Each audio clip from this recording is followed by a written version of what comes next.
Hello, and welcome to another episode of the Philly Phone Book, a podcast archive. I am your host, Gideon Caro McDonald, and with me today is a dear friend of mine, a local illustrator to Philadelphia. We got Hadley Precht in the house. Hi. Hello. Hi, Hadley. Hi. Fern, can you put in a little what's the applause track for iCarly? Specifically the one where there's a celebrity cameo. Yeah, look at that. I wish I had one of those like little remotes. The little remote that Sam had. Yeah, Ugh, me too. Dang, they probably exist. Probably just a soundboard on your phone. Soundboard? Oh, right, true. God, modern technology. Hadley, how are we doing today? I'm doing awesome possum. Awesome possum. Yeah. Nice. Yeah. Thanks for being here. Yeah, thanks for having me. I'm going to peel back the curtain a little bit, gang. We've done this before. Hadley and I, look, hey, podcasting, it's easy. But like it's got some bumps in the road here and there, and we ran into a little bit of a technical difficulty a little while back when Hadley and I tried to record an episode before. So for us, it's a little bit of Groundhog's Day. But for you guys, this is the first time you're hearing from Hadley at all. Yeah, I mean, it's basically my first time because I already forgot what I said. Oh, so, me too. Yeah. It's all gone. It's all gone. All gone from my memory, all gone from the storage in my computer. Yeah. But we're here, and I'm so happy to talk to you. Yeah, it's so nice. We're going to talk about art. Alrighty, so let's get started. I know you pretty well. However, that doesn't mean that everybody listening knows you at all. So why don't I give you the floor, and you tell us who you are and what you do. Yeah, so hello everyone. My name is Hadley. I'm an illustrator and a designer based in Philadelphia. I do a lot of like cyberpunk sci-fi illustrations. I like to do like ink illustrations, but I also do a little bit of pixel art just for fun on the side. A lot of people just know me as Hadley on my socials. I like to make a lot of my own creations, but I also like to dabble in some fan stuff as well. People seem to like that. And then you know, I've done comics, I've done zines, I've done a little bit of like my own publishing illustration. I like to make fake like little books and like fake little design things to make it look like it was super old when actually I made it yesterday. The trick of the mind. Yeah. And the eye. Yeah. A full gambit of skill. That's so exciting. Yeah, you attended University of the Arts. I did. For school. That's how we met. Yes. And then you ended up at Moore. Yes. Moore. What's the full name? Moore College of Art and Design. There it is. That's the full name. And now we're living post-grad life as a freelance artist here in Philadelphia. Yes, and I am a freelance illustrator. So you know, that includes things like personal commissions, little mini commissions like little sprite art and stuff. I do side projects like fan projects with people. I also do beer labels. That was something I didn't plan on doing. Beer labels. Yep, and then I do like sometimes I do freelance publishing illustration for just, you know, personal clients who, you know, maybe want to do something for like postcards, books, whatever it may be. Oh, well, I'm excited to get into that. Before we start talking about specifics, why don't we talk about a bit of getting to this point? Yeah. Your journey here. Has art always been the plan for a little young Hadley? Pretty much, yeah. I people ask me how long I've been drawing. I usually say that like I picked up a pencil when I was like 6 years old and I just didn't put it down. I used to, when I was a kid, obviously, you watch a lot of cartoons, you read stuff. My sister and I used to pause the TV and just draw what we were seeing on the TV. And then... like what shows? Mostly Invader Zim. Ooh, yeah, okay, a lot of that. That's fair. There's a lot of very unique character designs in that show. Really unique, yeah. Yeah. I really love the technology that they use in that show. It's very like Mhm. H.R. Geiger-esque. You know, I can see a lot of that. Great show. But yeah, we used to draw from like a lot of stuff. And then I think I just didn't stop. I didn't stop, and then I think maybe I was around 11 years old. Because I would go on YouTube a lot and like look at art stuff. I believe. Gosh, I feel like such a dingus for not remembering the professor's name, but there's a professor at SVA who I don't know if he still does this or he at least used to do these sketchbook tours of his students at SVA. Oh, wow. All 4 years in their like drawing program, and he would one of the assignments for SVA was that you had to like get like an entire sketchbook and like fill the whole thing in like 4 to 6 weeks, and so for that like and then by the end of it when it was full he would like do a sketchbook tour, and I remember being like 11 and seeing that and I'm like, I need to do that. I need to go to an art school and do that. Mm-hmm. And then so I knew I wanted to draw, like I always had the desire to make art when I was a kid, but I was around 10 or 11 when I knew, I'm like, okay, this is what I want to do, like for like a living. I didn't know if I wanted to do illustration. I dabbled in animation a lot. Oh, fun. Yeah, like MS Paint was my best friend. I used to make little animations in MS Paint. I didn't even have a drawing tablet. I've just used a trackpad. And hey, I rock a trackpad. You know, like to this day, I still rock a trackpad. So that's what led me to University of the Arts specifically. Okay. I knew I wanted to go to an art school. I wanted to go to a really good art school, and I knew I wanted to live in the city.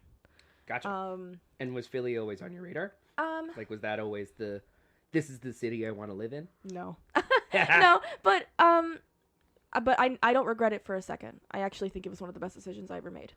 It was one of the hardest decisions I ever made, but yeah. I did it because it was it felt more plausible than New York. It felt more affordable than New York. Mm-hmm. It was in state, which would have really helped me. I had a really nice scholarship from University of the Arts for the portfolio that I submitted at the time. I was in AP Studio Art when I was in high school, and that cool. really helped me get that scholarship. And then it was also like not too far from home. It was about 2 hours west of where I grew up in. So yeah. Did you said your sister and you would, draw together when you were young? Do you come from a family of artists, or were you like a surprise in the batch that like committed to a quote unquote interest or hobby? Kind of. Yeah. I'm kind of the first in my family to pursue art professionally. Gotcha. I think a lot of people in my family, especially my father's side of the family, definitely had that creative side. A lot of relatives that I had who, were really into music, play a lot of instruments. Yeah. People who can draw or just they just didn't pursue it professionally. Just a lot of people that I grew up with creatively, but they never actually pursued it, professionally. Yeah. Both of my sisters are incredibly talented. I'm the only one who's in art. My sisters are both in STEM. Boom. Yeah. A career has been made. Yeah. And you ended up in Philly. Yes. For UArts. Then moved to Moore after something happened. Yeah. Like dramatic noise, Fern, or something, like a but do like I don't know. Oh, put the vine boom in there. Put the vine boom. Yeah, put the vine boom. Yeah. Vine boom, please, Yeah. Fern. UArts closed, as we all know, as we've talked about many a time on this podcast. And then you finished your education at Moore. Yes. And left with a BFA? Yes. Nice. So a BFA in illustration. Yeah. I had BFA illustration. I didn't declare a minor. There was nothing. I think at the time at University of the Arts, I didn't feel like there was anything in particular to declare a minor for. And then by that, it was my final year at Moore, and I was a senior. I wasn't really interested in like Ready to get out. Yeah, I feel like I had everything that I needed. I think maybe when I was a freshman, like if comics was a minor that existed, I would have taken that. Yeah, for sure. But but that didn't exist, and I think the school didn't have much of a reason to make it exist, because that was it's just so closely aligned with illustration, and it's something that you can do as an illustrator. I just did things like I just did a lot of like extracurriculars, like clubs. I did like the zine club. I Zap Outlet. Whoa! Shout out Zap Outlet. Yeah. Or Rip Zap Outlet, Rip more Zap accurately. Outlet. Yeah. That's so funny. Yeah, that was a zine club at UArts. Yeah. That was founded by Jimmy Pensabene. Shout out Jimmy. And Ella. Right? Ella yeah. Carter. Yeah. Wow, that's so fun. Yeah. I think I put a splash in that once for my band. I mostly just did like stuff on the side like that, and then whenever there's an assignment, I tried to like really sink my teeth into it. Lock in. Yeah. Yeah, pretty much. Lock in. How was the transition into more for you? It was okay. Yeah. It was fine. I think, honestly, at that point, I was, like, UArts had closed, and I think the closure made everyone really cynical. Oh, yeah. Including myself, and I'm pretty, like, optimistic, and I was, still. Right. But I was also over the whole, like, song and dance of, come to orientation, welcome to campus, yada, yada, yada, which I think if I was, like, 18, I would have been, like, clocking my heels and jumping around, like, the, that gif of the cat jumping around. I love that video. I love that. Yippee, yippee, yippee. Like... You say gif? No. Anyway, let's continue. You were saying, sorry. But it was definitely a way different culture. Way different culture. How so? I think the in terms of some of the curriculum, in some of the infrastructure, and also the fact that it's not co-ed. Or as we're recording, it's not co-ed. I know that the Moore Board of Trustees is actually discussing right now. They're having meetings talking about making it co-ed. Yes, I've heard about this. Yeah. The Moore's campus is made up of 2 buildings fused together. Gotcha. So it's just one big building. They own a few apartment complexes. They recently bought one in Rittenhouse. And so those are some of their outside dorms. But they also have a dorm in that main campus building. So there's shuttles that can take you from the dorms over there. Gotcha. I did not live in any of the dorms. I had my own place by then. But hypothetically speaking, if you wanted to, you could live in that building for like the full 4 years, and everything that you need there is in that building. All your food, all your classes, everything. There's an art shop. You know what I mean? Like everything that you really need, you can just live in there and not leave. Oh, wow. I mean, obviously people weren't doing that. I mean, there are plenty of people who weren't doing that. But I think it being on the Parkway and the fact that you don't have to leave can make you feel really isolated. It's a very closed off community. And so I would like to, like, if I have the ability to re-enter more as a community, like, and re-enter that little garden, I would love to be able to help people and just help people come out of their shell. I'm a part of the Moore alumni. I am a alumni admissions ambassador. Oh, cool. So that just means that whenever Moore is having an event, they contact me. I come over. I talk to people about, like, incoming students. I would love to come back and be, like, a site coordinator for maybe, like, a pre-college. Yeah. I would love to do that. Just because, this is, like, the last, like, big private art school in Philadelphia. Right. Which is a big reason why they're thinking about becoming co-ed. A species going extinct. It is, unfortunately, and, personally, I'm a big fan of them becoming co-ed. As someone who attended UArts, I would not have met all these, I wouldn't have met you. Yeah, that's true. If I went to Moore for the full 4 years, I would not have met you, and, like, there's so much, to be missed when you're not co-ed, you know what I mean? I personally think that, like, when you're out there in the field, you're not going to be closed off. You're not, so you have to be out there. The thing about University of the Arts, and I think the reason why the culture was so different was because you did have, not only was a university in that you had to, like, you're with other majors, so I was commuting, like, I was talking to dance majors, I'm talking to theater majors, I'm talking to people who make music, and not just visual arts, but it was out in the open in the city. So if you needed to get anywhere, if you needed to get food, do your homework, buy something, go to class. You needed to go outside and walk up and down Broad Street. Yeah. And that meant you had to interact with Philadelphia. You had to be in the city. But yeah, you had to be, and actually interact. That was a strength of the school. It was a really big strength. It was a selling point. It was a selling point, and it was, and I will say it was scary at first.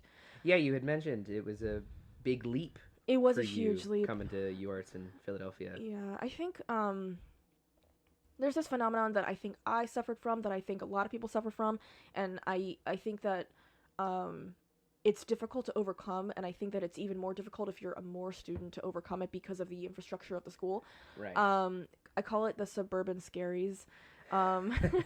Yes, I'm familiar. Yeah, I grew up in the suburbs. I'm from York County originally. And so when you're there, you're very closed off from the city. You don't have a lot of interaction. Like, your very small, close-knit community is really all you have. Mm-hmm. You are mostly traveling by car. You can't really walk anywhere, so you're not used to just walking out and about by yourself with a bunch of other strangers passing by you. Right. And so, in the suburbs, because you don't have that exposure socially, it feels alien. And then on top of that, if you watch any of the news in the suburbs, in those areas, 90% of the time it's something scary is happening in Philadelphia. Something nightmarish is going down in Philadelphia. Philadelphia, bad. It is. No, it really is. Yeah. And then but I've been living in Philadelphia for 4 years now, and then when I hear about something that happened, I'm like, what? That happened? Yeah. Look, really? Something happened. Yeah. It's a big city. Yeah, it is a big city. So you have a lot of people, plenty of people are like me, where they're coming from central Pennsylvania, or they're coming from New Jersey, or they're coming from all the way in like Florida, coming from all over the country. Right. And they're here in the city. They've never been here. They've never been in a place like this, and they're terrified, and it's so frightening. And those orientation groups at UArts, where I had to go out and walk around, it made me realize oh, I'm still alive, Right. Yeah. So for sure. And then after a while, you just pick it up as you go, and you realize it's really not as scary as people make it out to be. At least not in the places that I was hanging out in. UArts was a really good way to steep yourself into the culture. Yeah. Because Broad Street's in your face. Yeah, really in your face. For good and for bad. But overall, it's the city experience.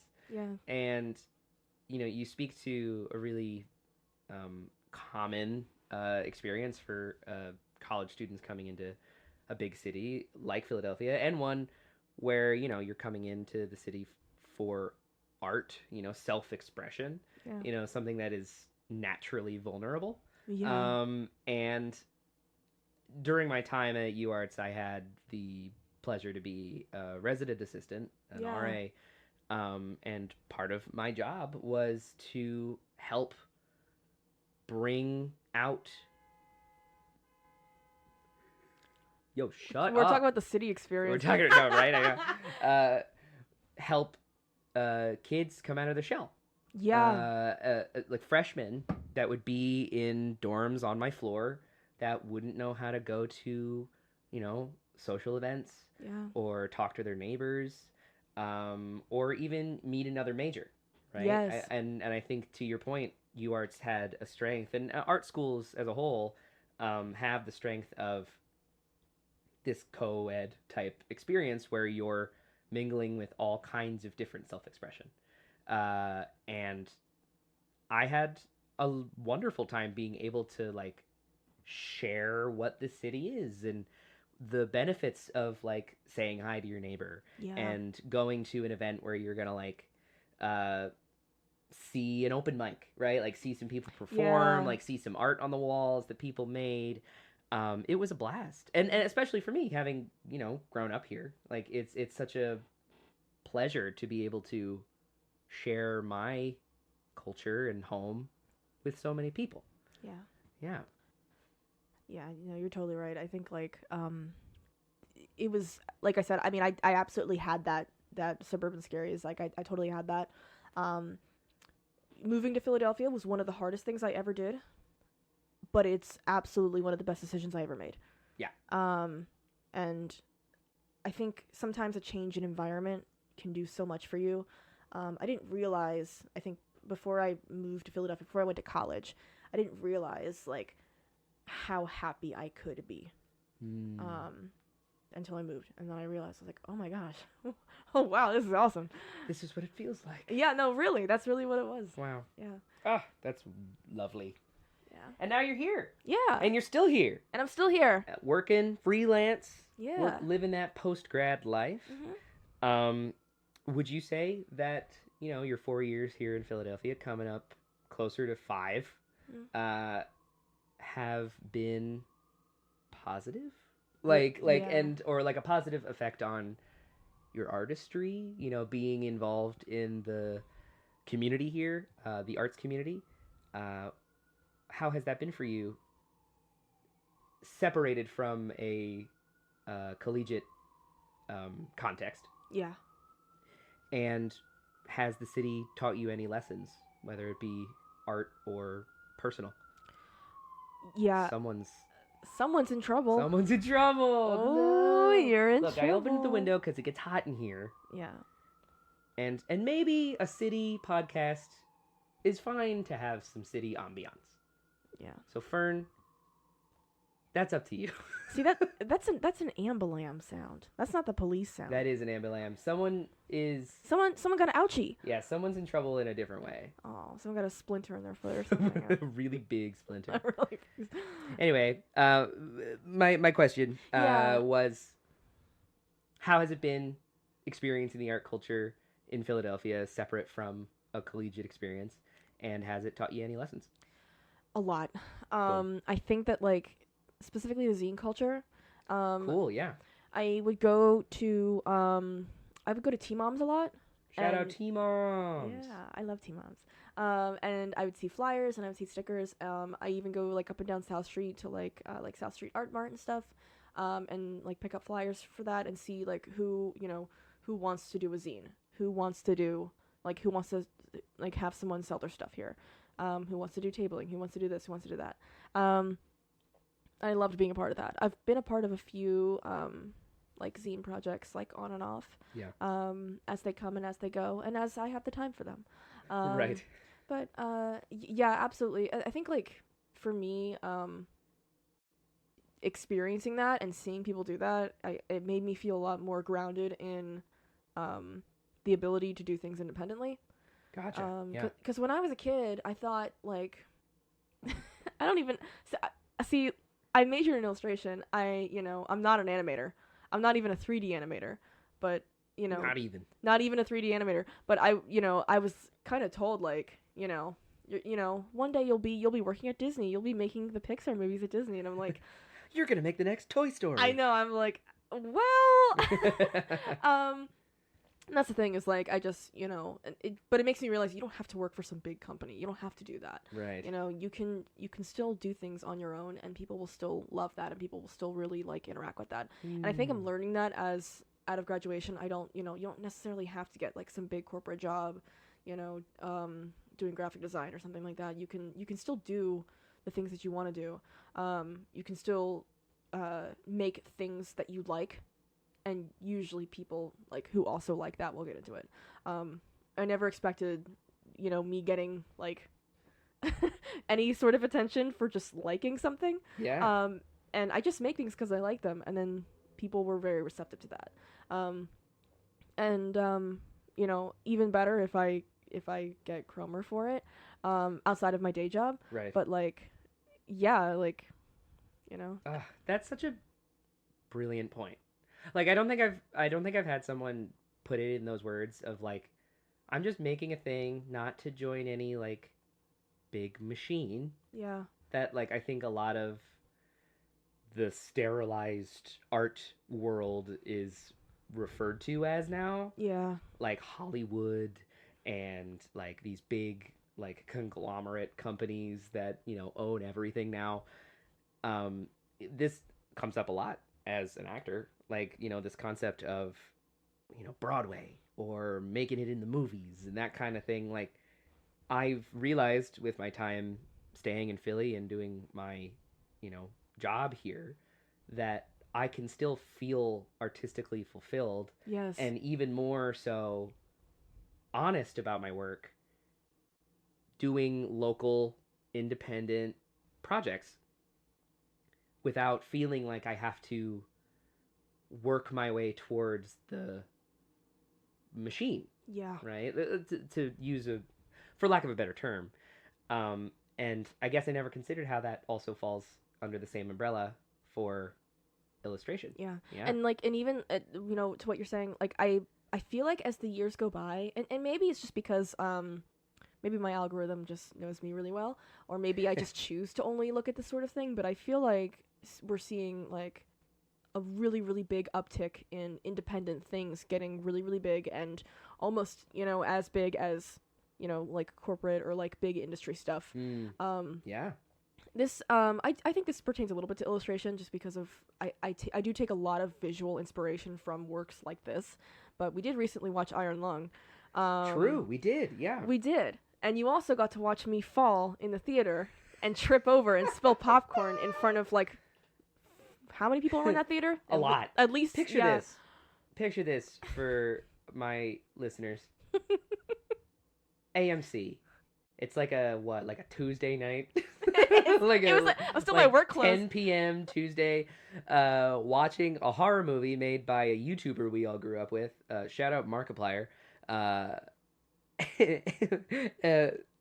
Like middle of a really, really intense scene. It's really intense. Of this movie. If you don't know the concept of Iron Lung, I'm not going to go into it, but basically it is about like a guy in a small, shoddily made submarine in a ocean of blood.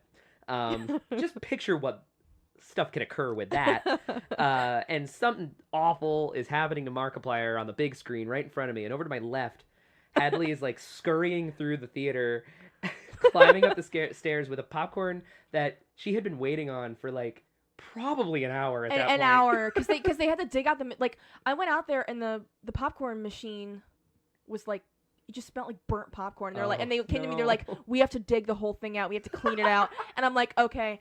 And I was gonna wait, but then one of our friends who was with us texted me. He was like, "You got to get in here. It's starting." I'm like, "Gotta get in." I'm not missing Iron Lung for some popcorn. I'm sorry. So I waited like an hour until I thought it got quiet, and then when I went back in, I was like, "Oh, something's going down." Then he dashed through, ran up the stairs, and immediately face planted into the upward stairwell with popcorn flying everywhere. Around you. It was like a Looney Tunes cartoon. Yeah, it's just all I could see in the dark was like.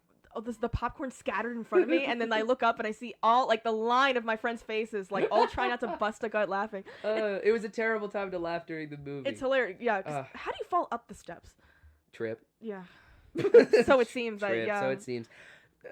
Beyond that side tangent, we did get to see Iron Lung. Yes. Which is a really excellent example for independent work becoming notable. Yeah. And mainstream, like this Markiplier being a YouTuber that our generation admires, someone that simply shared his personality and played video games online, became a national phenomenon, but only in a very niche context, as a YouTuber, because I feel like there's there's a certain look that the majority of mainstream art has on creatives on YouTube, like not seeing it as valid or like real art. Yeah. And here he comes out of the blue, like over a year working on this independent film that he like produced, starred in, and distributed independently. Yeah. And made like 9 times his budget. Something ridiculous like that. I think recently they hit 50 million globally. Oh my lord! And the budget was 3 million. Okay, so that's crazy. Which is just such a win. It is such a win, right? W for independent artists. And I think the world yearns for it right now. Yes.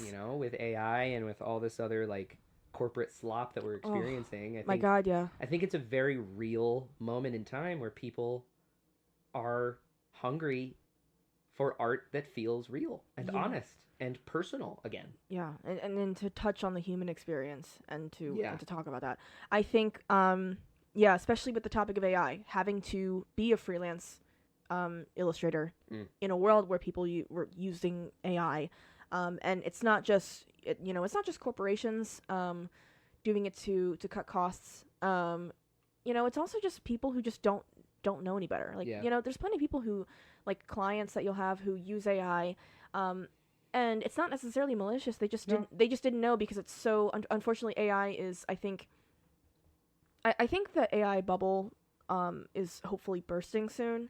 But I think that, like, while there is a culture of people who hate AI and are aware that AI is not something to be cherished, or generative AI is something not to be cherished.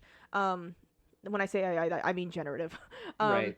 And not the kind of stuff that does, like, save lives and right. like does hard tools. Yeah. Exactly. That shit's great. That stuff's great.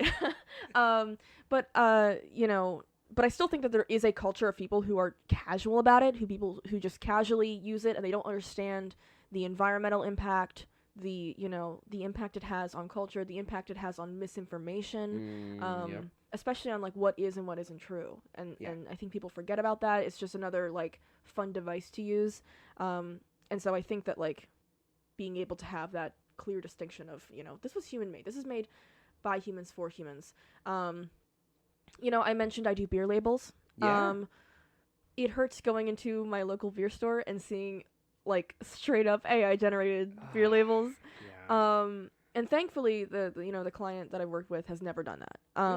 So to talk a little bit about, independent Philly art, Philadelphia's oldest brewery, Dock Street Brewery, last holiday season, so in 2024, November, December 2024, I did a beer label for them. Zero Fox Given. It's a red IPA. And that was actually meant to be it was kind of like a more pre-thesis assignment. Gotcha. But it was kind of like a contest thing, and I actually really appreciated that about more. In fact, I appreciated it more than the Eli poster. Don't everybody get up at once. I mean, the Eli was great. Eli was great. Rest in peace. Remind us what Eli is again. For those that Eli was don't speak UArts lingo. Eli was the UArts illustration thesis show. And so the Eli poster was basically a poster promoting the show itself. So the first assignment you did before you even got started on your thesis in your senior year of the illustration program is everyone made a design for the poster. To submit to it. And then one would get picked. And then that was the one that was used. And then, like, that poster was, like, that would be around forever. Like, you can look for, like, I'm sure, posters from, like, every year prior. And that was really cool. And there's some really awesome posters. I think the last year that we did the Eli poster for class of 24, I think they made a beautiful, beautiful poster. And I will have to look up the name of the artist later. Fern, if you can put, like, a name or something like that, or, like, because I will give them a shout out. Yeah, give them a shout out. Whoa, it's future Gideon. It's not Fern. Hi, it's me. It's Gideon. Here's an answer to that question Hadley had. The artist that did the Eli 2024 poster is named Ari Santiago. So go check out Ari Santiago's work at GIKOGATO. Geeko Gato? Probably? On Instagram. Sick. Back to you guys. Because they were an incredible illustrator. And so I loved that, but I loved Dock Street more. And not just because I got picked. Right, not because I won and I'm better than everyone else. But it was because it was a job. It was a real job. Right, real world experience. They paid me to do that. That's awesome. When I got picked, they paid me. And now they're a client. I'm still in contact with Dock Street Brewery. They said they would like to do a new label sometime in the future. Yay! Which is awesome. I love keeping track of clients. They're really great friends of mine. Shout out to Dock Street Brewery. And the coolest thing is that, if the label does well, if the beer sells well, they'll put it back on shelves. And it did go back on shelves this past Christmas. Look at that. Boom. Yeah, Vine boom. And hey, alcohol and other such like that they sell because people like the way they look. Yeah. You yeah. know, I've absolutely purchased like a beverage because I'm like, oh, that design's sick. That probably tastes good. Exactly. Like that's marketing. That's your brain. Exactly. Yeah. And you know what? Like, there's a reason why I keep drinking the Godzilla PBR. You know what I mean? And Like, they're exactly because it's got freaking Godzilla because on it. it's It's got cool. Godzilla on it, and I think everybody needs to take that as a lesson. Exactly. Yeah. Yeah. It looks awesome. It looks awesome, and the design that you made for Duck Street looks awesome. Thank you. We have it on our mantle downstairs. Yeah. Because it's a really, really gorgeous design. Thank you. Yeah. The I think, like, and that was the fun part about it, was that it was technically an assignment, but I you know, you could say, like, yes, the design is what got me picked, but I think Right. I honestly think a big part of it was just treating it like a job and not like an assignment. Of course. Because I'm sure I could have treated it way differently and could have just, like, gone about it way differently, and not have that enthusiasm. But I think what got me there to that finish line of actually them choosing it was having a really good relationship with the client, like having like a really nice professional relationship, and also just you know, being able to do things like revisions and being able to, you know, and also laying it out. Like, when I made the first like the first version of it, before we did any revisions on it, I already had like a barcode on it. Like, I already put like, I made it look like it was a real thing. I didn't put any lorem ipsums on there. And it turns out they actually liked some of the things that I wrote on there as placeholder text. Oh, cool. I'm not anti lorem ipsum. I am anti AI type, obviously. But sometimes I'll just like to write my own stuff on there just to make sure that just to make it look kind of authentic. What is lorem ipsum? Lorem ipsum is a design thing that people do. So Okay. lorem ipsum is Latin. It's I Okay. forget what it actually means. It basically is just if you were to use any like Adobe program or any like professional program and you put in type, you'll get a bunch of random text that's in Latin, and usually the first two words are lorem ipsum, and it'll just be garble of Latin. But it's a lot better than just doing random like random words or like random letters. It looks like actual words from afar. Interesting. So when I did my thesis, I wouldn't always have the writing ready, but I would have the illustration and the layout ready for my thesis. So when I would submit an assignment, I would put down lorem ipsums in paragraphs. So when people do like magazine design or publishing design, that's just a really common thing people have, and it just makes it look more authentic. Cool. But sometimes, you know, but for something like that, like for a beer label, I didn't want to just do lorem ipsum, since there's like, besides the government warning, there's not going to be a whole lot of like actual paragraphs on there. So, but it was really nice that they liked that, at least. Oh yeah. And I put a barcode on there. I think I put a barcode for like Oreos or something. Like, it was just I just took a random barcode.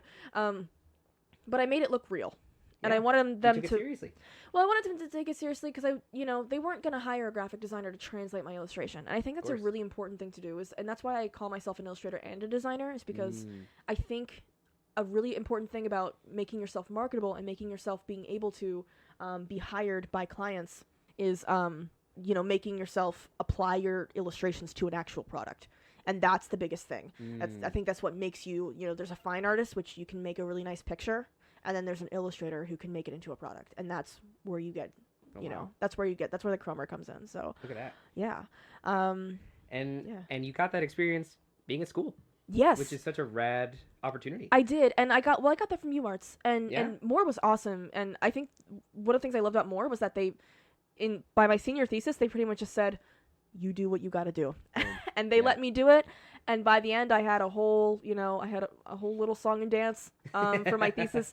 And so I loved, yeah, literally. But yeah, and so like I liked that. I do wish that there was more design focus, like in the core classes, and obviously business, because I think if you don't have those two things, it unfortunately doesn't matter how good you are at drawing. Yeah. Speaking of drawing. Yeah. Now that we're already talking about it, let's get into your process. Why don't we? We've talked about your real world experience with Dock Street, which is awesome. Yeah. And you have plenty of other projects that you've worked on. But before we do specifics on that, I would love to hear what it is you do as an illustrator from a technical standpoint. Yeah. Teach me how it works. Awesome. Yeah, of course. So, My process, there's a word that we coined back in school that I learned from a professor. Shout out to Kevin Mercer. I still run into him every now and then when I'm at Hem Museum. But he coined the term tradigital. Okay, cool. Or at least I got it from him. Right. Which is it's a mix of traditional art and digital art. So that is traditional art is obviously hands-on, pen to paper, physical art. Digital is all stuff that's done on the computer, drawing, tablet, all that. So mine is a mix of those things. And not every tradigital artist does the same kind of process. Personally, I start at traditional and then I go digital. Some people go the opposite way. Some people go on and off. It's different for everyone. But personally, what I do is I learned a lot from comic artists because I used to do a lot of comic art in my first 2 years. And so that made me, I picked up a lot of skills from comic artists, specifically like using non-photo blue pencils. All of my stuff starts off on smooth Bristol, preferably smooth. I can do vellum, but I feel like what I'm like, I think the paper is important so that it prevents you from fighting it. Oh, okay. Yeah, so if you have like a vellum, which to those who don't know what that means, Bristol is just a standard drawing paper. Vellum will gives you a tooth, which means it has grooves in the paper, and so you have a tooth in the paper, which means that when you make a stuff, you're messing with that texture. Which I find that if you're doing lines, that's a sharp object going like skittering across stuff. You're very much fighting the paper when you have anything with like tooth or vellum or anything like that. So I do smooth. A lot of comic artists use smooth. A lot of people who do inking work traditionally use smooth. Non-photo blue pencil. The reason I use non-photo blue is because I do my sketch all underneath. I ink everything all on top, and then I don't have to do the whole elbow grease of erasing everything underneath. So non-photo blue is technically cyan. It's actually a cyan pencil. And if you scan it in, which I manually scan in all my stuff, I have a scanner at home. I scan everything into my computer, and then when it scans through, it'll either automatically disappear, depending on what software you use to scan, and then whatever else I get rid of with Photoshop. You can manually use Photoshop to get rid of the all of like your cyan. So I don't have to do any of the work of manually erasing the pencil. I can just Photoshop it out, and then I have a nice clean line on top. Dang. Yeah. And then for my line, what I use is for my line I use a Croquill ink nib. I use India ink.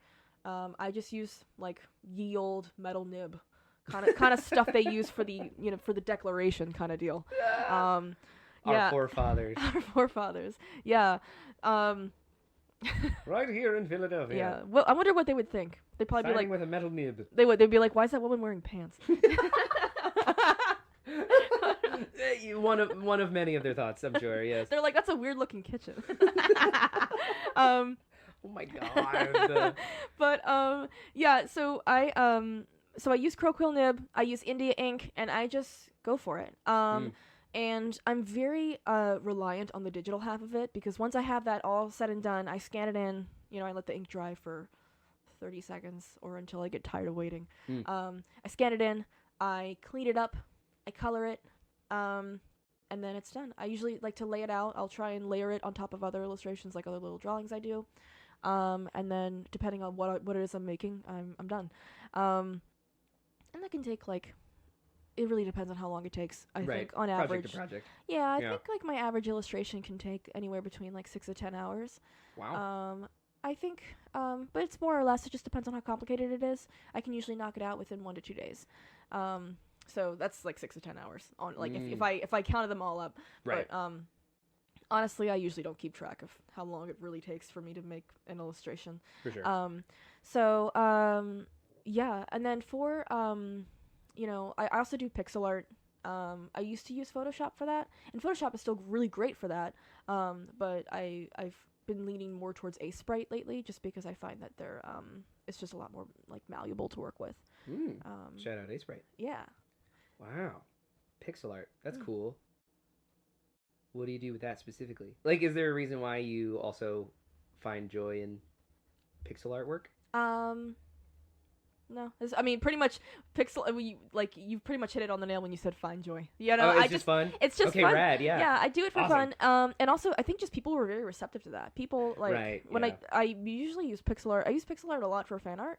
Right. Of course. And then I use I mean, obviously nothing's set in stone. I don't just strictly do one or the other. But Yeah. I found that more often I would find that my my client illustrations, my professional freelance illustrations are mostly the ink. Cool. And then my fun stuff, my little little funsy stuff is all done in the pixel art because it takes me so much less time. That stuff can take 1 to 3 hours. How long do you think it took for you to feel confidence with a style? Like a style that you could claim as your own? Like one that is recognizable, one that people are looking for when they commission you? I think, it's, I want to say it took a while, but I feel like, I found my quote-unquote style maybe 2 years into college. Mm-hmm. But even then, there's still hints of it you can see in some of my really early work, like when I was a freshman and sophomore. Right. I'm really known for my hatching, which if you guys don't know what hatching is, it's Me as guys. yeah. Guys don't know. Hatching. So it just means if you ever look at my illustrations and you inspect them, you'll see that I'm doing a lot of really quick lines everywhere, short little patchy lines to shade everything. Mm-hmm. That's hatching. Okay. Cross hatching is when you do that and then you go over in the opposite direction, so it's they kind of look like hashtags. I just do hatching most of the time. And that's just a technique that I used. I think for me it was mostly a matter of utility and speed. That's kind of how I got the style that I have.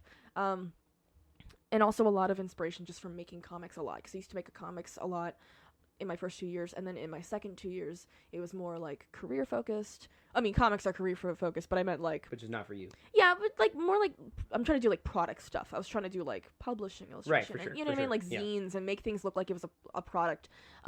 So I was straying less and less from making things like panels, Okay. and making more this looks like a book cover. This looks like I see. a package. This looks like because I was leaning more towards that. And then for my thesis, I knew that I needed to do something quick, repetitive, consistent, and something that Reliable. yeah, I ended up finding a really nice flow state. That process of using the blue pencil, the ink on top, you color it. I think the coloring is maybe the shortest step, and in constructing the whole thing, just because I can usually just find a color palette, make it work, and then use a hue shift slider to figure out, okay, well, maybe I want to change this. Bam, now it's done. Oh, wow. And then when it comes to line, because that's technically the longest part, but eventually you reach such a flow state, you're kind of just tune everything out, and it's weird. It's people ask me how I do that. The answer is that I black out and I wake up and it's there. It's done. So something happened, I don't know what that was. But yeah, it just something just takes over. Yeah. That's fascinating. But no, it makes sense though. I mean, it becomes like a second nature. It is. It really is a second nature. And when you hit a flow state, I just I'll put something on a podcast or something. Yeah. Maybe this podcast. Whoa. And I'll listen to it while I draw. But the fact of the matter is that all of the I draw things shrouded in shadow. I use very heavy black. Yes, you do. I use a ton of hatching. I use a ton of texture. I use raw materials. By raw materials, I just mean using a messy crow quill pen. I use metal on paper. I use drippy ink. That was just an adaptive thing that I did because I'm a messy drawer. Drawer. I hate that word. I know I hate that word and I use that word anyways. Drawer. Yeah, I'm so great at holding your socks for you. That's people. As I used to hear that all the time. It's you're a good drawer. I'm like, thanks. I'm from IKEA. Appreciate that. Yeah. I have the manual and everything. Yeah. An Allen wrench. Exactly. Yeah. But yeah, I I have very messy lines. Mm-hmm. When I was young, I knew that for illustrators, it was very important to go fast. And so When I was young, I would draw really fast, but that didn't necessarily mean that I was doing it really like all that well. It just meant Okay. that I was doing things really fast. Huh. So it was fast and it was kind of sloppy and it was choppy, but I was doing it fast. And so I kept doing it fast over and over and over and over and over again, until I was eventually being half good at it Wow. really fast. So you know, I do love that style of doing, like, you know, it's not entirely utilitarian when I draw like that. But it does a lot of lifting for me, because if you do take the time to inspect my work, you'll see imperfections in the lines. You'll see wobbly lines. You know, I Photoshop them out, but when I scan something in, you'll see smears and ink blotches everywhere because I'm impatient and I'm left-handed. And so my hand will smear the ink, and I'll have like ink droplets on stuff because I overloaded my nib and I shook it or something, or I moved my hand too quickly, and now there's a little blot on my page. You don't see those things because I edit them out. But even like my messy lines, when I do it like a final line for like a character or like an environment, everything is squiggly, everything is messy, nothing looks perfect. But you don't really notice that unless you inspect it closely, because it's all shrouded underneath the hatching and then solid color, like all the coloring underneath, and like the watercolor textures and the paper textures I put on top, the design, the type, the actual subject. There's so much going on that like this like symphony of visuals that you don't even notice how flawed it is, how like imperfect it actually is. So for me, it was like, I like that. I like that it's messy. I like that it's like that. You could argue that became your style. Yeah, and I mean it did. Yeah. It did, and it was born from like from utility, from me being like, okay, we have to, Efficiency. you have to be efficient, but because I wasn't doing it efficiently and perfectly, I decided to just lean into that. Wow. And that must also still now come in handy with client work, right? Really because now handy. you're applying that speed, that business mind that you had even when you were younger, to actual real world jobs. Yeah. And it was kind of crazy because as I'm developing, I am a freelance illustrator. I am in the industry, but I'm still like a little baby new gen. You know what I mean? So there's still things that I'm learning, and one of the things that I'm learning that was told to me a trillion times, but I just never picked it up really. Like, you don't realize it until you're actually living it. And you're like, oh wow, they were right. Was professors and everyone telling me, be yourself, be yourself, be yourself. Do your art. Do what makes you happy. And people will respond to that. People will want you for you. And I had a hard time believing it because all the popular illustrators that I was seeing at the time, they did have their own style, but their own style wasn't necessarily what I was doing. Right. I've seen people get like crazy popular and crazy famous and crazy rich off of like doing cutesy stuff and doing clean and cutesy artwork. And people love that. I love that. You know what I mean? Even though I don't draw that, I love that stuff. Love it as a consumer. I do. I'm like, oh, give me more cake, please. I'm so hungry. Give me more little, draw little cats holding a cheeseburger or something. I don't even know.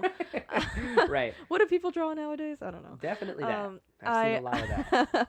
But, and so I had this, when I was in college, I had this pressure to be like, man, I gotta do that now because that's what the people want. Right. But I think as soon as I kind of let go of that, people were just, I was having, commissions, people commissioned me and they're like, I asked them like, do you want it, like, what kind of way do you want this? And they would just tell me like, I just want you to do you. Wow. I've had like clients just say, I like the way you draw this already. Just do it the way you would do it because that's what I want. I'm in a couple like fan community projects, like fan games and stuff. Yeah. And I make some of the like the promo art for fan games, and I've had people tell me like, just do it the way you would normally do it because I like what you are doing when you just do it on yourself. Like people follow me on my social media for art that I make when I'm not being told by someone how to do it, and so they want that. They want the candidness of just do what feels right. Obviously, just make changes as needed, as the client needs. Right, yeah. But I find that that's the best way to get a client is you really do have to be yourself, and like eventually people will pick up on that energy. People will pick up on how authentic you're being than trying to box yourself in and make everything perfect. To any new illustrators or to anyone who wants to break into this industry, I would just say, like, if there's something that you're struggling with, if there's something that is like particularly that you think is necessarily like an ugly mark on your art, maybe try leaning into that, because sometimes leaning into that can really help you. Sometimes leaning into that is what makes makes people like you and makes people want to hire you for that. Yeah. Yeah. Speaking of leaning into what makes you you, that kind of work culminates into a senior thesis. It does. As a lot of folks that have gone through the gauntlet that is art school, you learn that you're eventually going to work on a project or a showcase that will prove yourself to the school and show off what you've learned over the past few years and be sort of a passion project. Yeah. You had one of those as a senior exiting Moore called Fractomorphia. Fractomorphia, yeah. Right? Yeah. And it's really, really cool. So why don't you tell us a little bit about that? Yeah, so Fractomorphia was my senior thesis project. I made it over the course of maybe 8 or 9 months at Moore. I started it pretty much immediately after I finished the Dock Street label. Actually, I think I was doing it while working on the Dock Street label, because I had to do revisions on it when I got chosen, and so I had to like work on that while working on Fractomorphia. Fractomorphia is a 32-page, I guess it's like a guide. It's a piece of unfiction. Unfiction, if anyone doesn't know, is it's a type of fiction that pretends to be a product or something that is real, or something that exists in real life that doesn't. Fiction trying to be nonfiction. Yes, exactly. And I think a better way to describe that is that I am certainly not the first person to do this. Yeah. This is very popular. It's a very niche audience for the people who kind of who enjoy doing this. Unfiction. I think an example would be creating secondary media for primary forms of media that do not exist. So I like to bring up Mystery Flesh Pit as an example, because I think it's a good example. Mystery Flesh Pit is like an ARG series that came out a couple years back about a like an eldritch horror type of national park. Whoa.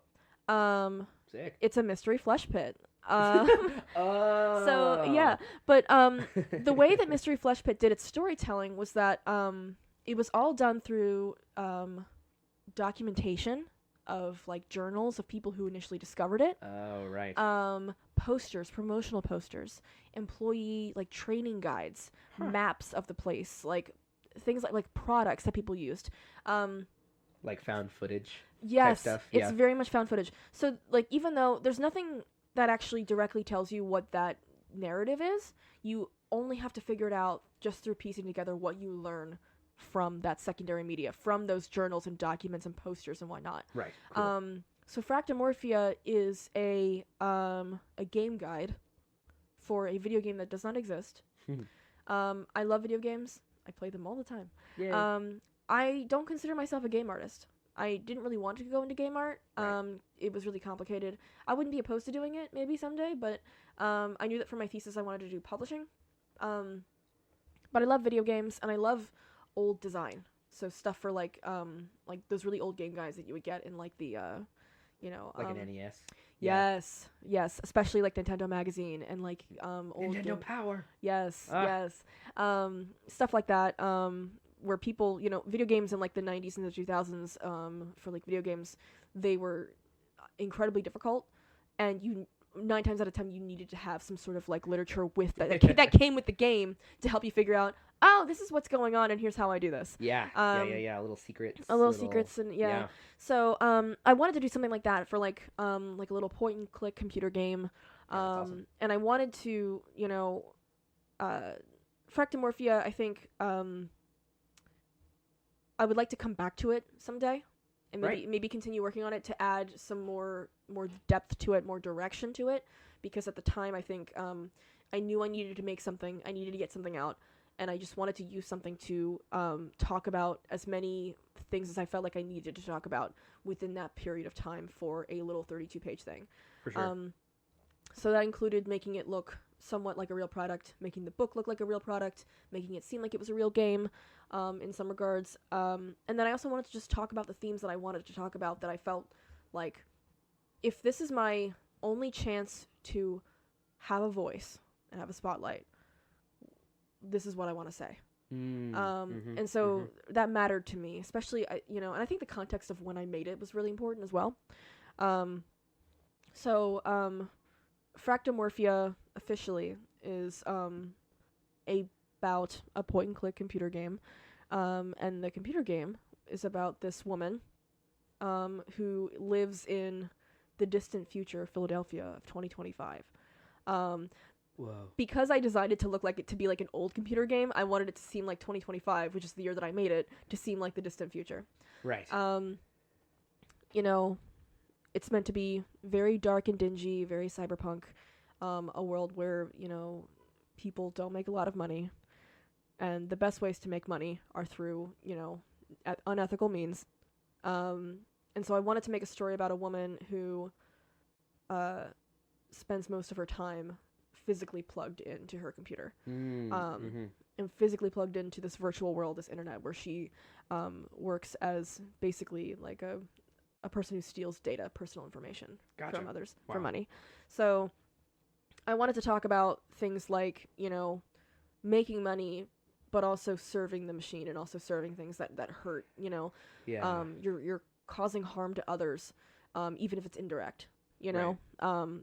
The protagonist might not necessarily be like directly hurting people, but she's still stealing data and personal information. That's still bad. Yeah. She Not great. drowns herself into her work. A lot of themes of loneliness. You're holed up in your apartment all day. The only light is from your computer monitor, and you are just either working or playing, and you don't go outside, and you don't interact with real humans. And if you do, you don't want to. The type of people out there, are, they're just as desperate as you are. Yeah. And so I wanted the game to be about, that, but also what life would look like if you spent most of your time jacked into a virtual world, and then what that virtual world might look like. If you're going into the dark corners of the net to find stuff like this, what would that look like? Because it's not polished. It's not meant to be like a corporate setting of, here's a clean little playground for you and your little avatar to roam in. This is dark, this is dingy, this is broken. Yeah. You're not supposed to be here. You're not supposed to be here. So I wanted to play around with that. And also play around with like the visuals, like, the fact that your character constantly has a plug going into her head, the fact that she is neglecting her physical body and neglects her physical organic brain in favor of the circuits that have been put in her skull. You know what I mean? Yeah. Showing the effects of constant technology, but in a more emphasized, a more exaggerated, like visual way. Yeah, just that's poignant. The constant being plugged in. Every time you see this this woman, she almost always has a jack in her head. Right. And it's this really long cord. I wanted to play with that. Yeah. I also wanted to play with the idea, like, in a cyberpunk setting, there's a lot of idealization. The video game cyberpunk, yeah. Yes, but also just cyberpunk as a genre. I just noticed that a lot, like that, like there's like the idealization of like the people and the bodies and everything. Right. I wanted someone who isn't necessarily chopped, but like I wanted her to be kind of realistic, especially for the kind of life that she lives. Yeah. You know what I mean? Relatable. Yeah, relatable. I think I didn't really plan, like, people make jokes all the time that this character looks like me, and they're not far off. Yeah. I can see it. I didn't really plan on that happening, but I knew that, like, if I was going to make a character, I kind of expected at some point in my thesis that I would end up making a character that kind of looked like me. That's just something that ends up happening. I tend to just make things in my image, and I got to a point where I'm just tired of fighting it. If this is what's going to happen, I may as well just see where that goes. And so I ended up creating an archetype of me, but also people like me. Right. The protagonist's name is Mina, which is short for Vermina. I think in a one of the crits that I did for senior thesis, somebody said that like her body type or like the pose that she was doing plus like the strands of her hair made her look like a cockroach. And I kind of leaned into that because I think this character would think of herself as a cockroach. And that's why I called her Vermina. She's vermin. Right. Yeah. Clever. She hides in the dark. You know, she skitters around the city. She, you know, like, she does illegal things. She, you know, sinks all of her money into hardware and technology that will sink her further away from her humanity. And lives through it despite. Yeah. Yeah. And so, you know, I wanted to lean into that of you know, how it feels to feel like you are vermin. Wow. Mina is... The best way to describe it is, you know, because people make jokes, right? Like, oh, like, someone said, one of my friends, I can't remember who said this, but they're like, Mina was like if Hadley asked if that was you, and she said, me? Nah. And I was like, and like, low-key, I'm like, yeah, kind of. I think she's me if I never got better. Oh, like the worst version of yourself? Yeah, she's me if I got worse. And I didn't go outside, and I just never... You know, leaned into habits. Yeah. So yeah. I think like, and I think there's a lot of people who connect to that. There's a lot of people, you know, and like what you were talking about with struggling to be part of a community, like join something new and absolutely be scared of the outside instead of taking the leap that you did. This is a character that ultimately gave into their fear. Yes, absolutely. That's exactly what can happen. Like, you know, I've seen it happen with people. I try not to live in the way of like, well, it could always be worse, or like, look at that person has it worse. Yeah. If there's anyone out there who does need that kind of outlet in their life, I hope Mina does that for you. Like, I hope people look at her and they're like, let's not do that. Let's do it better. Right. Sort of like a, what's the word I'm looking for? Like a vice. Kinda like seeing something so opposite of what you want your life to be that it motivates you to be not that. A little bit of confession. So I live in a micro studio apartment, which means that my square footage is 175 square feet. It's tiny. That's tiny. If you don't understand square footage, that just means I live in a 10 by 10 foot room. But that's cool because that means it takes me like literally half a second to clean the whole thing. But of course I work a lot. I have a day job and then I also work freelance. So, like I get busy. And so sometimes if I need like the motivation to clean my room, this is so embarrassing.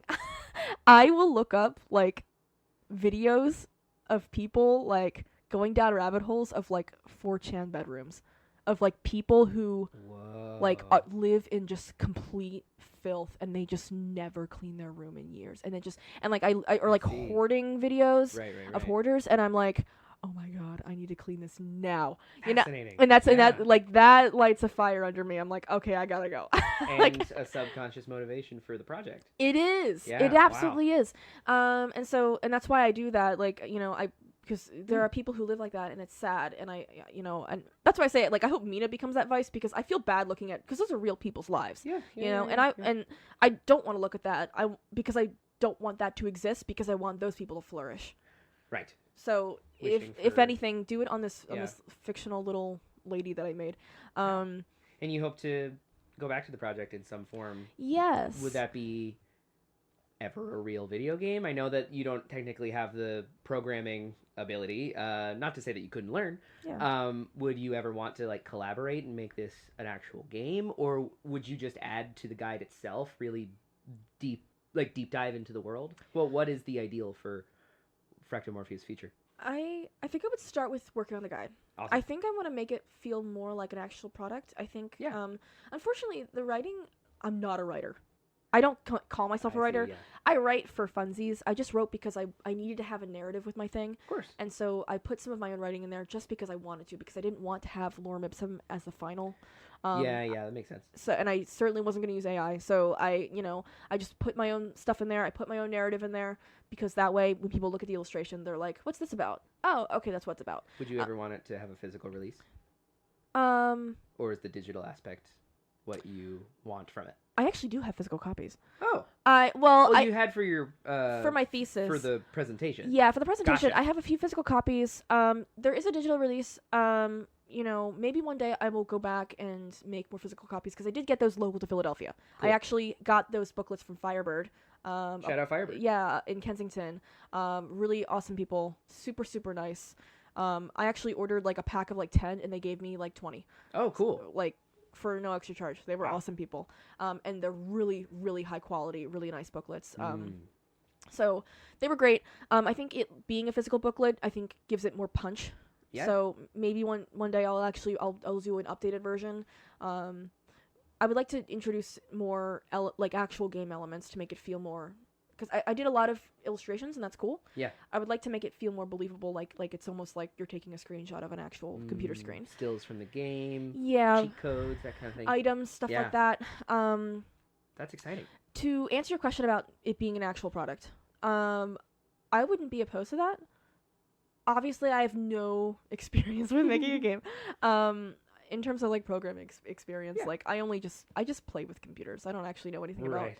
about, but if I kept developing the project and people were really receptive to it and someone did come up to me and was like, hey, I want to make this into a thing. Right, collaboration, yeah. I certainly wouldn't stop them, Awesome. like as long as, but let's exchange emails. You know what I mean? Yeah, of course. Because now I want to know about this. Like, what's going on? Cool. Yeah. So I think for the reason why I do illustration, is to I want to spark empathy with people. The point of Fractomorphia is to spark empathy, in yourself. Most importantly, you don't necessarily have to feel empathy for Mina, but I hope that seeing her will inspire readers to have empathy and love for themselves. One of the things that I do want to pay more attention to as an actual game product, to make it feel believable, was Fractomorphia had multiple endings. And it depended on how you treated Mina as a character, cool. and her relationships with some of the other characters that she would be interacting with. Yeah, moral choices.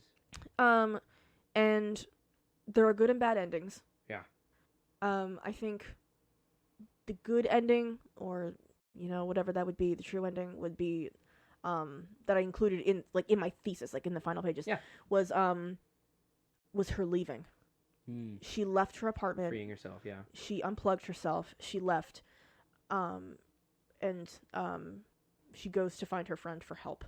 In person. She goes to find an online friend to go and meet them, and it's kind of open-ended in whether or not that actually solves her problem, or whether the person is actually real, or you know what I mean. But it doesn't matter. But she took the step. But she's going out, and that means that now your options are no longer as limited to the interior of your apartment. The worst ending, in my opinion, would be the one where the condition that she accumulates over the course of the narrative of the game. It's called fractomorphia because it's, you're fracturing your form. You have your physical body, your human body, you have your digital avatar body, and then you're confronted with this conflict, this illness that acts as both a computer virus but also like a biological virus. It's both. It transforms your body, but it also transforms your mind and your digital soul. So, that's why I call it fractomorphia, fractured form. There it is. But but in the worst ending, you just succumb to it. You don't get help. No one helps you. No one cares to help you because they don't know you. And so it ends with her turning into this amalgamation of flesh and parts. A tragedy. And just rotting in her apartment forever. A tragedy of mental health. Yeah. And that happens, and that sucks. Yeah, it happens to people. So it's a real... that's what I wanted to say, was to have that empathy of care, care about yourself. Wow. That's beautiful, Hadley. Yeah, well, I And try. horrifying. Absolutely horrifying. I try to communicate beauty through horrifying things because I think there's a lot of beauty to be found in that. There it is. You know? Yeah, I agree. Yeah. Wholeheartedly agree. Well, go check out Fractomorphia. It's on your social media. Yes. Yes. And anywhere you find Hadley's art, go check it out and stay tuned for whatever comes next with it. Yep. It's completely free to read on my link tree, so I have that. Free. Yeah. We love free. I mean, obviously we want to pay you so commission Hadley also. Yeah. I might sell physical because I still have physical copies of Fractomorphia. Ooh, I might yeah. be able to sell them. You should. Yeah. You absolutely should. Yeah. I'm sure people would buy them. I would buy them. I would absolutely. I love the project. It's great. Yeah. I have another question. Yeah. Regarding some of your recent work.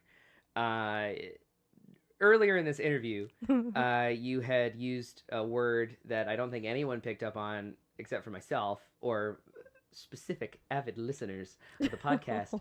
You know who you are. You used the term chromer.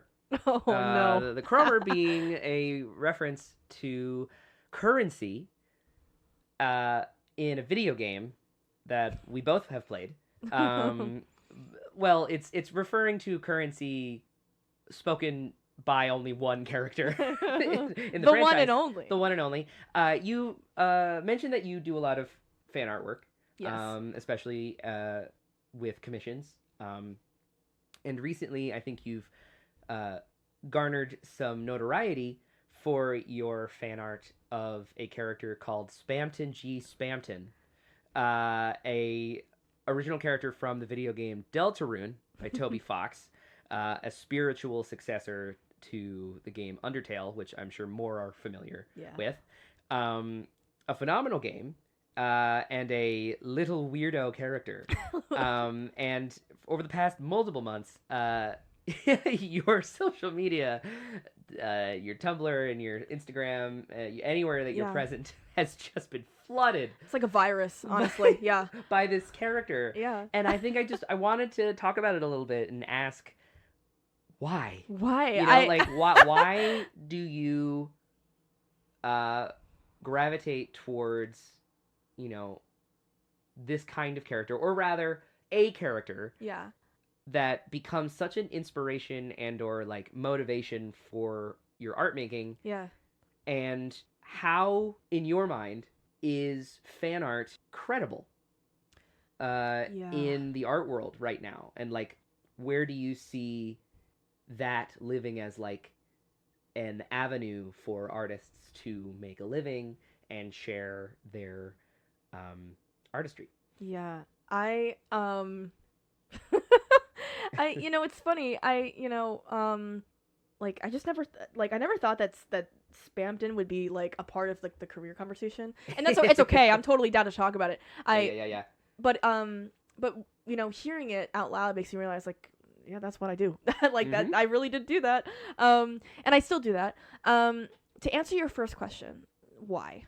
I think when I first graduated college, I was fresh out.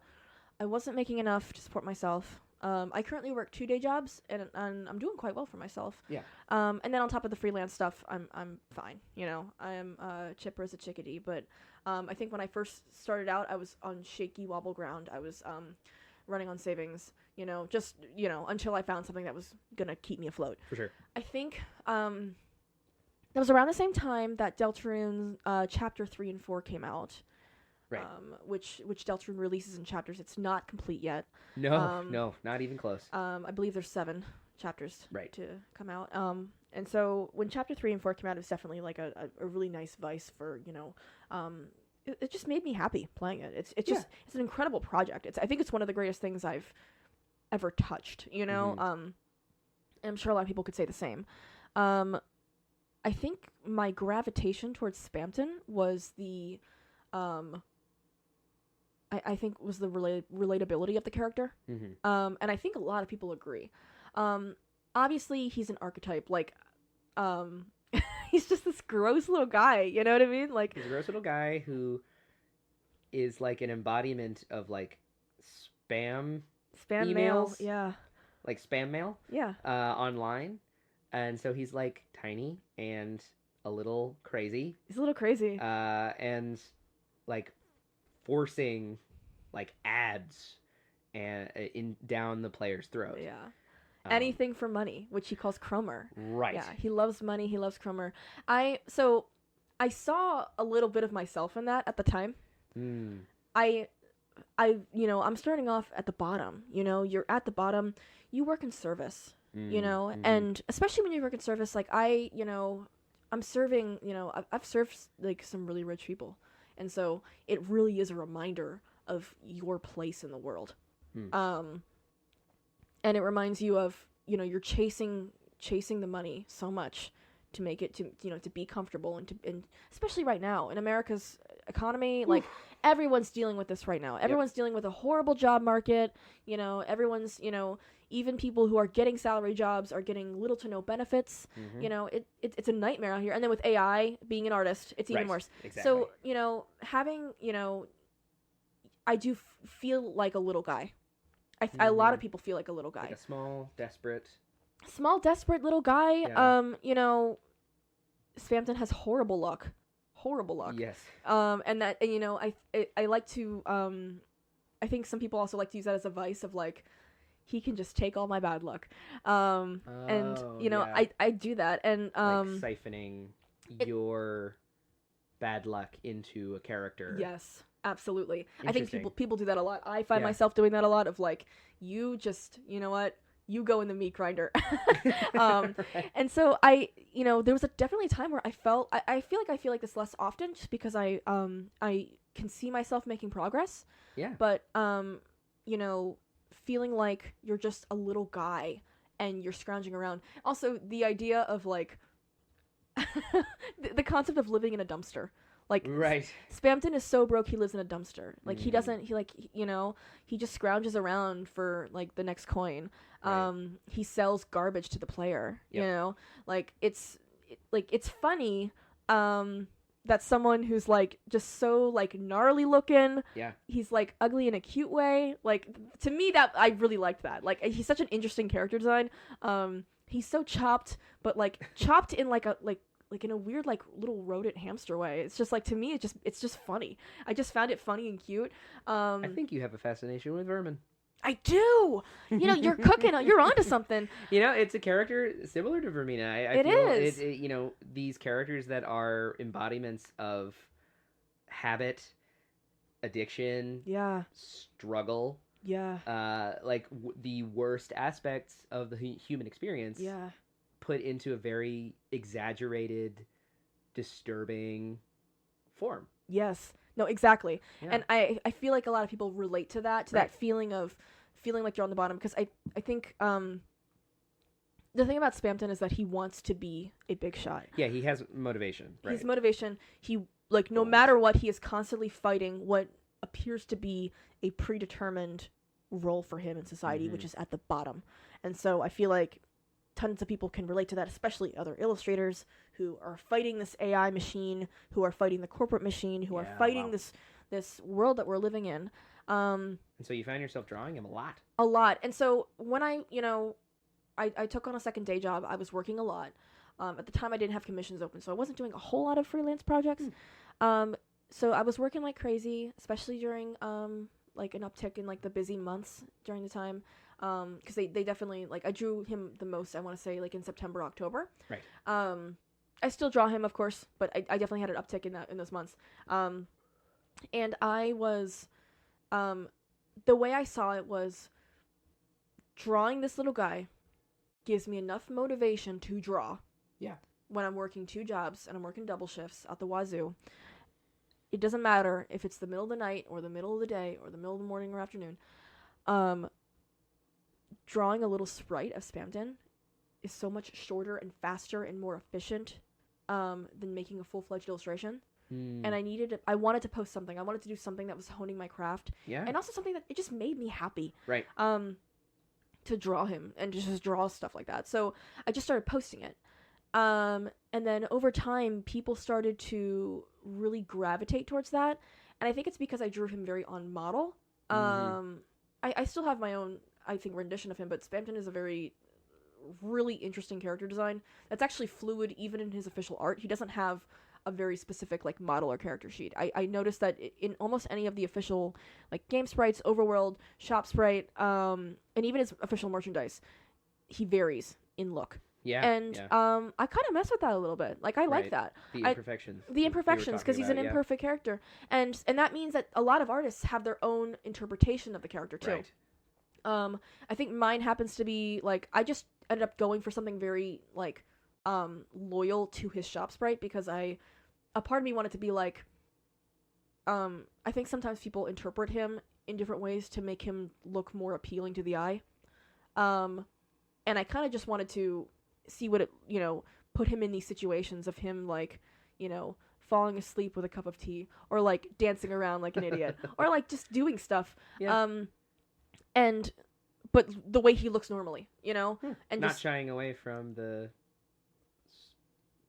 distasteful. it is distasteful. Yeah, I mean, you yeah. know, design choice. Like It is. a very clear, decision made by the creator, yeah, and this was your way of honoring that, yeah, and still putting like joy yeah. and relatability and like a human nature to something that isn't viewed as human. Yeah, to something. It's literally not human, Right. He's literally email.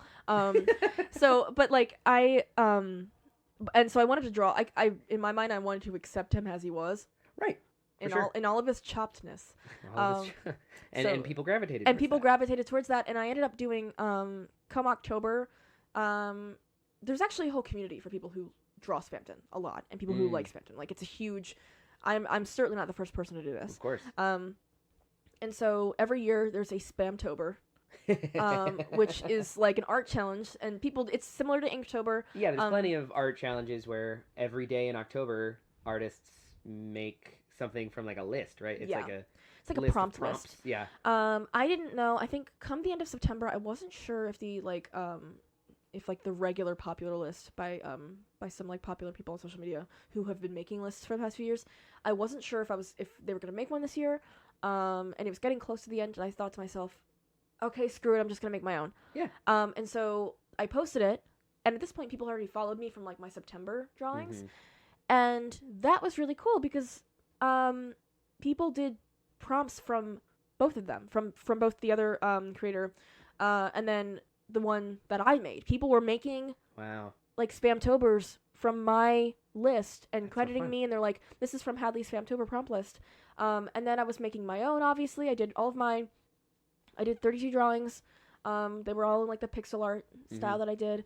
I did 32. I did an extra one for one of the days. Right. And then I posted all of them, and I got a lot of attention for that. People really were receptive to that. You're cultivating Yeah. community. And then, and it just made me laugh because I didn't, if you had told me like 6 months earlier, oh, you're going to be the Spamton girl, I would have been like, oh, brother, just, you know what? Just shut the whole thing down. Nope, not doing that.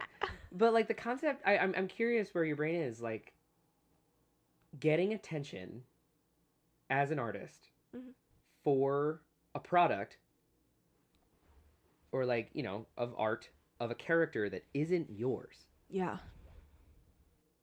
That must feel weird. It right? feels really weird. Right, because, you take something that is pre-existing and, obviously crediting the original creator, but then garnering a fan base of your own through the usage of someone else's work. How do you think that, like, how does that feel to you as an individual artist? And what are the, benefits of that? Because that is a credible way to make a living Yeah. in the art world right now. It's hard because when I was in college, this was such a major no-no. Like, this was... Right, or- okay. I mean, it wasn't outwardly so, but I think there was definitely a culture of, like... It was steered away from. Yeah, like, do your own thing, man. And so when I was in college, I almost never did fan art unless that was specifically pertaining to the nature of the assignment. Right. Where you had to do something based on like, an actual existing property. So I stayed away from it. It was, at least in school, it was considered very lowbrow to make fan art for like official projects because when you're in commercial art, like illustration and communication arts, it's you know, you have to abide by copyright law. Like, right, of course. and I think some people don't realize this, but fan art is actually copyright infringement. Like, it's not fair use. Weird. It's not fair use. So you can't sell it. Can you? So you can. So the thing is, the thing about copyright, is that technically when you make fan art and you do sell it, when you make fan art in general, it is copyright infringement. When Wow. you're selling it, it's copyright infringement. The thing is that most people just don't care. But I mean, to be honest, if you made something that got really popular, yeah, and people who love this thing that you make and they are beloved about it, draw pictures of it, and, you know, even if they sell stuff, like, I mean, if you get really popular, you're probably making a lot more money than that person selling little keychains. yeah, So, that's true. If you, like, why would you want to send your fan who loves your thing a cease and desist? Yeah. So, it's really common for big corporations to do that. You will Right. see Disney and Nintendo, like, cracking the whip all the time. For sure. I actually have a lot of respect. I really want to respect specifically the types of, like, merchandising rules, specifically for Toby Fox, because there's an actual guideline for that. Right, yes. You know, you cannot make plushies of, like, Deltarune characters, like, mass-produced, machine-made. It's okay to do private commissions that are handmade. For plushies specifically, as long as they're not mass-produced and they're not made by machines. Keychains are fine. People sell keychains of, like, Undertale Deltarune characters and, like, small little items like that. That's Wild. totally fine. And Toby Fox and his legal team, like, made that specific. So if I ever do make something like that, obviously I will always follow those guidelines. Yeah. Because it allows for the community to still engage It does. And so people... and to make a living. Yeah, it's like, so people usually don't do that. So technically it is breaking the law. Like, but the thing is, you don't want to hurt your fans. Yeah. And also, a lot of the time, there's usually not a financial disadvantage. Right. Another realm of this is the entire concept of doing Let's Play videos for video games. Oh, wow. When those first came out on YouTube, on the internet, it was a big discussion of, does this actually hurt the market of video games? Because now people know how the game ends, people know how this game is played. You don't have to play it yourself. And so there was that initial question of, like, are video game companies going to be cracking down on these? But what ended up happening was the opposite, and now YouTubers get early access. Mm-hmm. True. At the time of recording, Resident Evil 9 just came out. Yeah. A franchise that you enjoy. Yeah. I do love that. I'm actually going to buy it today. Yay.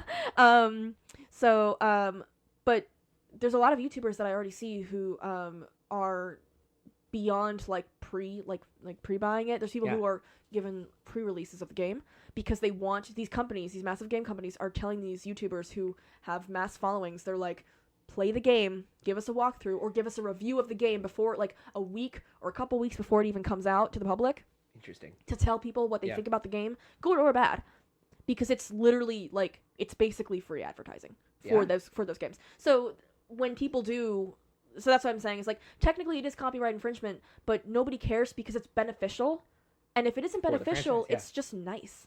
It's just nice to do. If someone ever made, like, fan art of anything that I make, I wouldn't be opposed to it, like, for the most part. Yeah. You know, like, I guess it would be situational, but I can't really see myself getting, like, all hot and bothered about, you drew a picture of Mina. Because someone was inspired by something you made. Exactly. And, like, to me, so illustration does have the business aspect. There is the copyright, there is all of that, and that's why it was so lowbrow at the time for, like, in college. That's why I stayed away from it.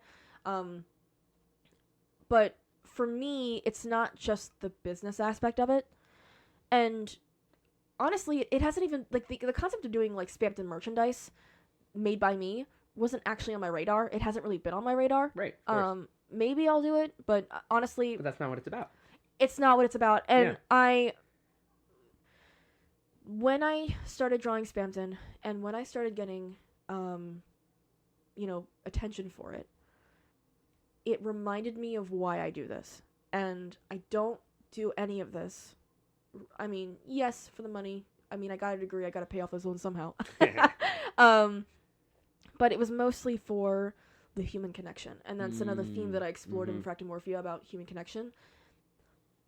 those are other people. People contact me and people message me and they say, like, I love your art and I love that I'm able to, like, this has made me happy in some of the darkest times of my life. That's why I do illustration, is because I think growing up, I was a little bit socially underdeveloped. I am on the spectrum, and so that had a few pullbacks socially to how you connect with people. It can sometimes damage the ability to connect with people properly because it means that you're, at least in my case, it was more difficult for me to communicate. Right. I felt like illustration is my best way of communicating with others and connecting with others, in a way that makes sense to me. When people see my fan art, I'm connecting with them, and that's what matters to me. And when they read Fractomorphia and they see the kind of things, the kind of subjects that I touch on, I want to connect to them. You know, this isn't the sole reason I became an illustrator. But ever since this happened, I think about it almost every time I pick up the pen. When I was a child, I attended Ore Valley Elementary in York County. This is around maybe 2008, 9, maybe 10, probably 8 or 9. I was maybe like 6 or 7 years old. Fern put the sound effect. Pause for laughter. And at the time, you know, when you're a kid, you go to assemblies and like people come over.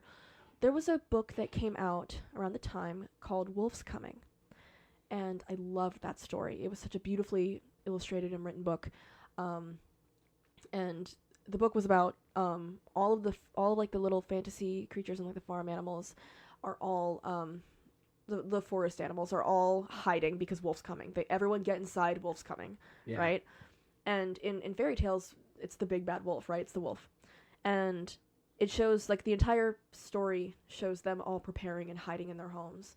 And Wolf comes to the door of, like, the home that everyone's hiding in. And when he finally opens the door and enters through, the lights turn on, and it's a birthday party. Aww. And that's, like, it's supposed to be, like, a, you know, like a bait and switch of, like... A subversion. It's subversion, yeah. So, but it's also meant to be, like, don't judge a book by its cover. Right. You know? Of course.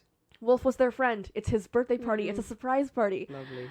And so I loved that book, right? And I loved how the setup for it was beautiful. The illustrations are incredible. Just that beautiful, dark and moody atmosphere that inspired me a lot. When that book came out, my school had had the author and illustrator come to speak. For reference, well, I think maybe I'll reveal that at the end. But if you know Wolf's Coming, then you know what I'm talking about now. So the illustrator and the author came, and he showed us his sketches, all of his work, all of his everything. And I believe it was at that assembly that he asked the question, what is an illustrator? And I did not answer this question. I was not the one who said this. I was not the little smarty pants kid who said this, but I envy the smarty pants kid who did say this. Yeah. Because he pointed to a kid in the crowd, and one of the kids said, "It's the person who was it? It's the person who writes the pictures." And that's what you're doing. Is you're writing the pictures. You're doing the narrative, with images. Is specifically a narrative, and that's why it's called communication arts. You are communicating something with your art. Right. Yeah.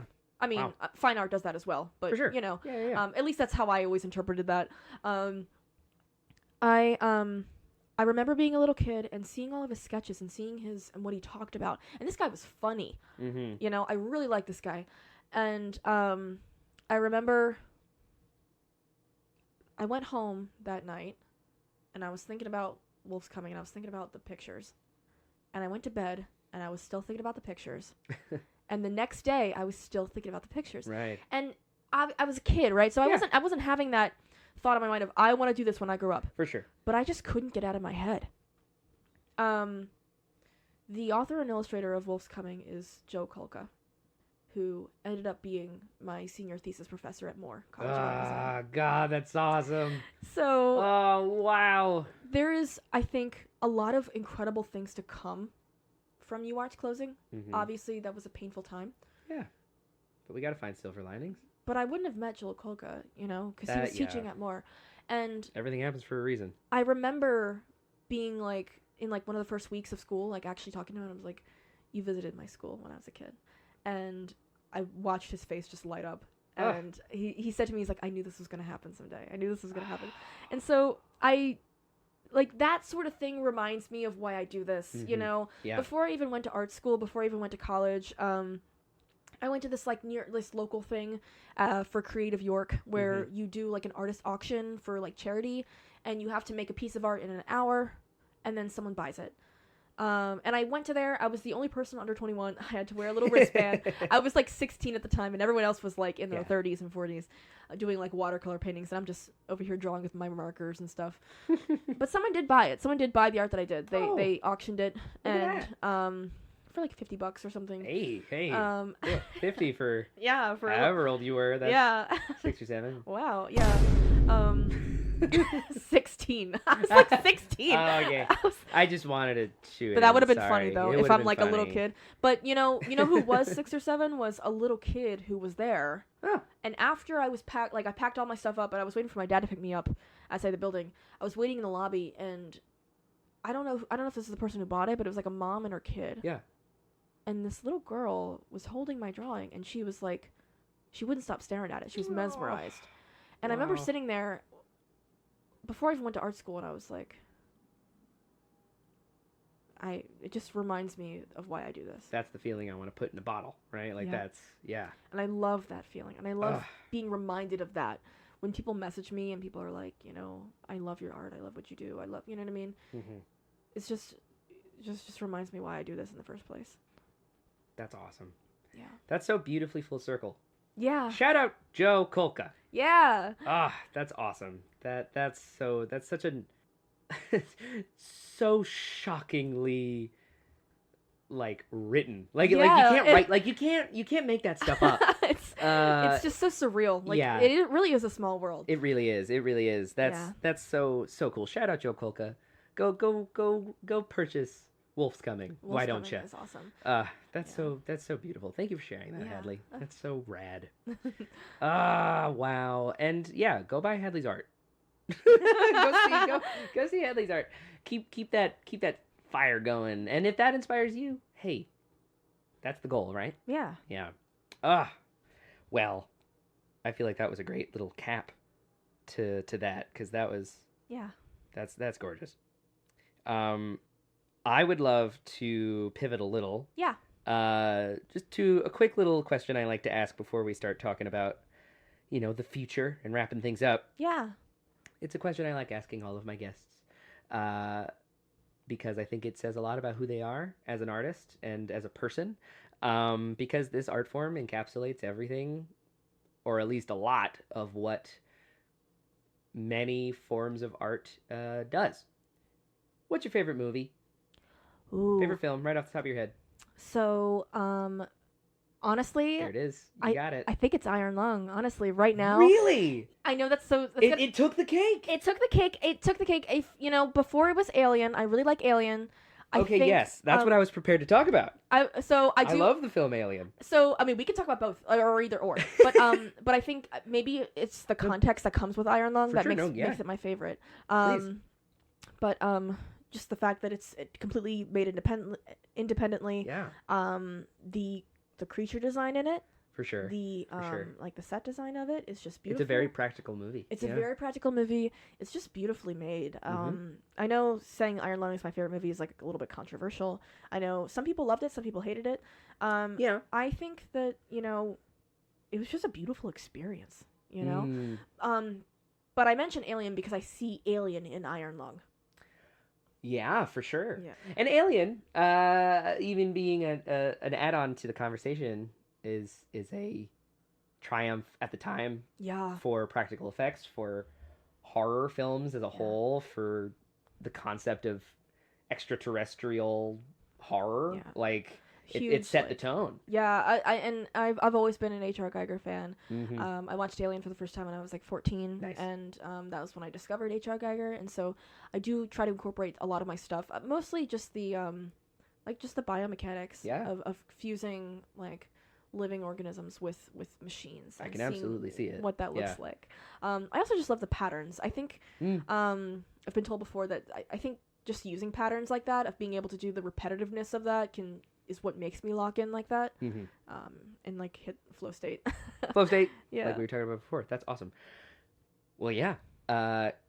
Go see Iron Lung. I don't think it's in theaters anymore. By the time that this is released, probably not.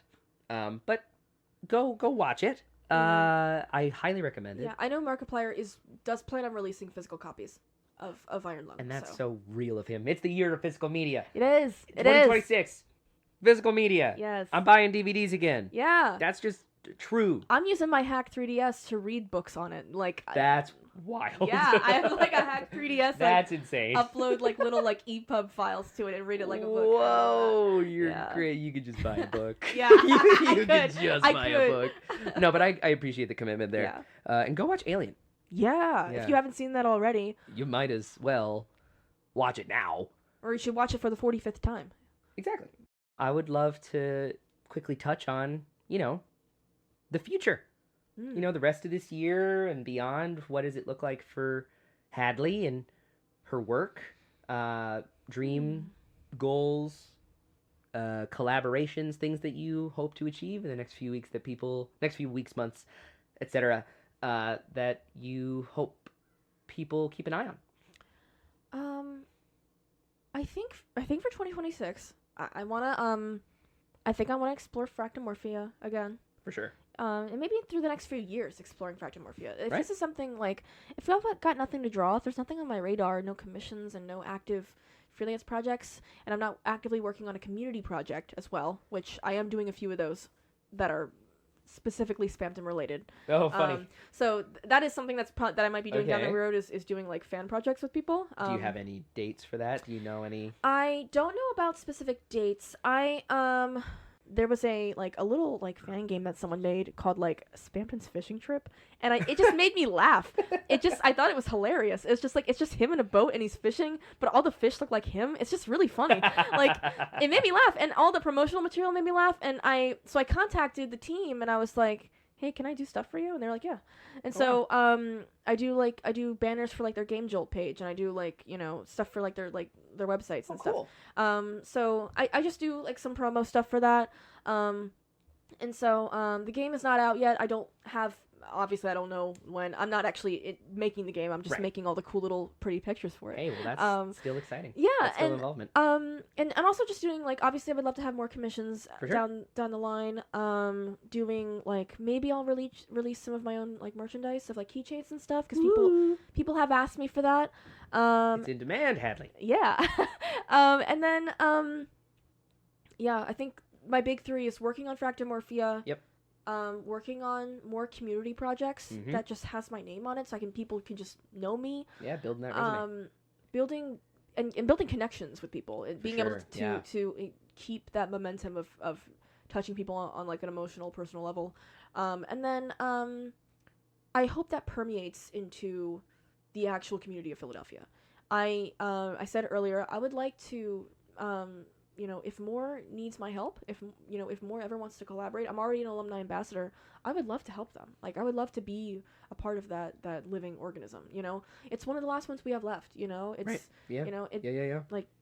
I think that's important. More needs support, and I want to support them. Boom. So, yeah. That is a noble and needed energy. Yeah. For arts and art education. Yeah. Here in this country. So, well, yeah, keep an eye out for everything Hadley's got going on. And we'll obviously, the podcast and myself will obviously keep all of you in the loop as soon as she's got something to check out. Yeah. Before we go, I'm going to hit you with a little bit of a lightning round. Lightning round. Really quick questions off the top of your head. It's going to be easy. Don't even worry. Awesome. Don't even trip. Okay. All right. Favorite place to eat here in Philadelphia? Ooh, probably T-Mom's. T-Mom's. There it is. Call back. A store in Philadelphia you can spend hours in. Ooh, Philly Aids Thrift. Philly Aids Thrift. Yeah. Shout out Philly Aids Thrift. I love you guys. Do you think you can predict your next hyperfixation art? Ooh. Well, I don't know about predict. I think if there's a current hyperfixation besides Spamton, it's probably Digital Circus. The Amazing Digital Circus, yes. And the next episode comes out on my birthday. Wow. So obviously they're releasing the episode because it's my birthday and I'm the birthday girl. Obviously. And then so probably Digital Circus, probably. Love that. What music genre or band would best describe your art style? Ooh, jungle. Ooh. And I don't mean the band, I mean like the genre. Jungle drum and bass. I love jungle drum and bass. Ooh. I listen to rave music. You want to talk about reach and flow state? Give me those drums. Give me those drums. Hey, I get that. Who is a teacher you'd credit your current work to? Ooh. I'm sure there's many, but like one that comes to mind. stylistically, or just someone who's been really like inspirational to me. Either. I want to say probably Kevin Mercer. Shout out. And Joe Kulka. Yep. Oh, and Christine Larson. Love you, Larson. Lovely. Video game you wish you could play again for the first time? Oh, goodness. For the first time, probably Deltarune. Probably Deltarune. There it is. Yeah. And finally, who do you recommend for the phone book? Someone for me to interview. Have you contacted Carolyn Cash? No. Contact Carolyn Cash. See what happens. Carolyn Cash. She's Also, a comic artist. And comic artist. Yeah. Ooh, Comic artist. love that. Yep. The only comic artist we've had on the pod is Lee Too. Yeah. The lovely Lee Too. And Lee Too, I think Lee Too knows Carolyn Cash. So Okay, sick. Yeah. So well, look at contact that. Carolyn Cash. See what happens. I'll add them to the list. Yeah. Yay! Well, thank you, Hadley. Yeah. That is the end of lightning round. Look at that. Here we are. Second time around doing the interview. Thank you so much, Hadley. This was awesome. First of all, I just want to say you're a lovely friend of mine. Yeah. Your work has been so awesome to see. I'm very, very excited for what you've got coming up. And I am just happy to have known you and continue to know you. Me too. So thank you for doing this. Yeah, thanks for having me. This was a lovely conversation. Where can our listeners find you and contact you? HadleyPrecht.com. I also have an Instagram. Is there a way for me to attach it, or should I just We will attach it, yeah, but you can if you know the handle. Awesome. I think it's just Hadley Precht _illus. Right, short for illustration. Illustration. Yes. Yes. And best way to contact you is your website? My website, which has my email. So my email is just hadleyprecht@gmail.com. There it is. So there you go. Look at that. Everywhere that she just shared will be in the description of this episode, as well as the newsletter that will be going out. So if you're not on the newsletter, I highly recommend getting on that. Yeah. And everywhere that we post this on social media, primarily our Instagram, if you aren't following us there. That's Philly Phone Book _pod. So with that just about wraps up our conversation. Again, just reiterating. Really nice practice round that we had, though. Right. I know. This made it so much easier. I didn't have to think too hard. Hey, yeah, that's great. Yeah. It's honestly same. Yeah. Thank you, Hadley, for your time. Go follow her, see what she's got going on. And thank you, the listener, for spending a little bit of your day hearing us yap. And I hope you learned something. I hope you felt something. And I hope you share this episode. Give us a like, a review, however you want to show your support. It's definitely seen and appreciated. And yeah, this was another episode of the Philly Phone Book, a podcast archive. I was your host, Gideon Carroll McDonald. Real art is made by real people. Thank your SEPTA drivers, and have a lovely day. Bye-bye. Bye-bye. Bye-bye.